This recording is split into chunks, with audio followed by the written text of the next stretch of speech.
On Puckle Bulle, even Brever agus Kjolver. So we leave the children and the puck behind us and we travel to Kilmalkedar. Most magnificent place here. And you've heard about the people getting to heaven through the eye of a needle. Well, they say you can get to heaven from here by coming through this east window. In fact, they say that a quick squeeze will get you to the seventh heaven. And this is what I'm going to try for that. Now, it's quite an operation, even with all the slimming during the summer. I have my doubts, and Beelzebub is outside. You could do a damage to yourself here, you know. Oh, my God, I've made it. I didn't think heaven would be so simple, Ted Creedon. I must be a very just man, would you say? You've made it all right, Donncha. Any other problems about getting to heaven from here now? Well, in relation to the window there, they say that as your soul left the area, that there were all of these mastiffs or hounds of hell waiting for you in order to grab your soul, and they were called Mashdines by the locals. Well, indeed. Now, this place, Kilmalkedar, it's of great antiquity. It is indeed, yeah. It's probably the centre of the early Christian movement from way back in the 5th century, going right through the 12th and onwards. And the Church of Maolcethair here is a 12th century church, but in fact the area, the whole site here is far older than that. And the gentleman himself, where did he come from? They say he came from Donegal, in fact. Whether he came as a missionary in order to convert the pagans in this area, or whether he came here to promote Christianity from here, remains in doubt. He might have come through the window. But, of course, the church was built long after he died. But this stone here, which is of sandstone, and it has a cross on one side there, is one of the most interesting features of this site, in fact. Because not alone did this stone originally mark a grave, but in later years it was adapted as a teaching stone just along the side here, which is difficult to read at the moment because of the erosion and the weathering, is the alphabet marked out. The top of it is just missing there, but here we have B, C, D, E, F, and so on down through it. So that the stone, in fact, had lost its veneration, had lost its importance as a gravestone, and was later adapted for this use. On the other side here, probably in contemporary with that stone, with that stone's earliest meaning, perhaps 7th century or thereabouts, this stone is also from the same period, but is magnificently wrought. That's a splendid stone, beautiful. Isn't it? But the reason, in fact, why it's so clear is that it was only discovered a year ago in a farm near Lisbon.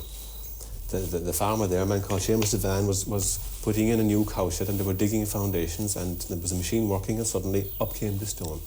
And they realised, of course, that they had something special.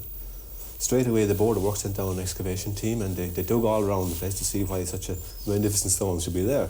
But they found nothing, so they're left with a mystery, in fact. And this is what we have here. That's what we have here. It really is splendid. Beautiful. It's probably the best example. Architecturally, how interesting is this place here? Well, this church, many people would compare it, the experts would compare it to Cormac's Chapel in Cashel, and which is a very unusual church of the 12th century, built about 1134. And curiously, this church was built around 1137. And people they have no reason as to why such an elaborately decorative church and architecturally elaborate as this has been built back here. Behind this this blind colonnading, again, it's very, very decorative, very unusual to find it in such a remote spot. And these half columns made out of stone, which they finished just here, in fact, just in front of us. Up higher here, the stone roof, which was solid stone all the way up to the top of the entrance. And it's actually curving from what we can see. It would curve in, and each layer of stones would have been laid a little closer to the centre each time, so that eventually they ended up having come together like this at the top. It was called corbelling. It was a technique of architecture which came maybe 4,000 or 5,000 years earlier. Weren't they tremendous craftsmen? As regards the stonework, it was very hard to beat the Irish craftsmen. And indeed, you know, you still see it in old outhouses here. That's true. Stonework, it's still carried on, or was carried on. Right up to the present century, they built these little stone houses in that style, beehive huts. Now you're bringing us to this doorway here. Again, a very interesting feature of the church. On the inside, there is this lintel, which is called a tympanum, and it has a carved head, now very much worn. And on the outside, which we'll see in a moment, again, very, very decorative, carved head again, and several other interesting features there. So I suppose we ought to see the outside too. Very good. Kilmalkedar. Now then, Ted, let's look back briefly at Kilmalkedar and look at the fine facing here. Right. Again, very decorative west doorway, very much eroded now by the weather. The carved head over the top there, sometimes that was the commemorative of the actual saint who was connected with it. And away up on top there, that feature which looks like a bird, it's called a finial. And it's just purely decorative, a reminder of the days when churches were built of timber. And they had these cross poles just at the apex, like that, you know, that type of thing. And that's purely a decorative feature there. Now we're about to approach another item of great interest here. Well, this has several interesting features. It's an Ogham stone. It has a hole in it, very unusual again. And it's supposed to have had certain curative powers. For what? Well, if you were suffering from, say, rheumatism, or like yourself today, you're suffering from a cold, then if you walked around it a number of times, that you would be cured of it. Could I take the cure? Have a go, sir. Why not, indeed? I've gone to heaven already today, so why not now? We just do one round, I think, Ted, because if you went around this too often, you could end up, I think, with indigestion.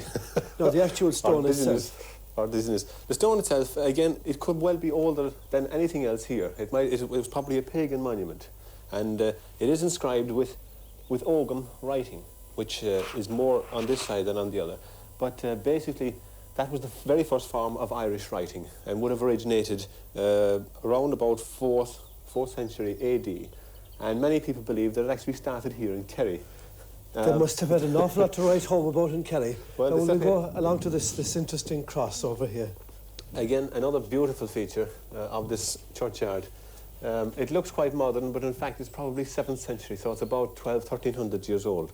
And it's made out of sandstone, or carved out of sandstone. It's very low in the ground, is it? It is indeed, yeah. But one of the reasons for that, of course, would have been during the time of the famine, they actually ran out of burial ground here. And people were brought in, laid out on the surface, and the earth was brought in around them. So possibly that, you know, over the years with erosion and everything, it flowed down there around the stone. Indeed, it's a very sobering thought. Think of the famine, think of all the people lying here, to think how time virtually stops here for many people. That's true. Actually, there's a little piece of poetry connected with that. I don't know if you would be interested in hearing. But of course, time doesn't stop for this particular place, does it? This is a sundial, and again, very difficult to date, but probably contemporary with that church building up there. There is something similar to it up in Kilmalkedar. How does it work, Ted? Well, basically, there would have been a rod there like that, and providing you had sunny weather, you'd know at the time of the day when to say certain prayers in the monastic rule. The sun came up in the morning and the shadow was thrown across the 6 a.m. and 9 o'clock, say midday, 3 o'clock in the afternoon, 6 o'clock in the evening. But the stone today is not in the position that it would have been originally. And at that point, the abbot would say, time for tea, lads, I suppose. What a very, very peaceful place this is, Ted, here. Yes. Well, as I was saying, that there is a little piece of poetry relates to that. Relates to this churchyard. It goes, in Kilmalkedar Churchyard, there's a wondrous cross of stone, and near at hand a known pillar, midst countless dead unknown. Some 20 paces to the west, a sundial waits in vain, for measured time is standing still, an ancient peace prevails. And indeed, a modern peace prevails here today because the sea has come in somewhat listlessly but beautifully. Thank you very much indeed, Ted.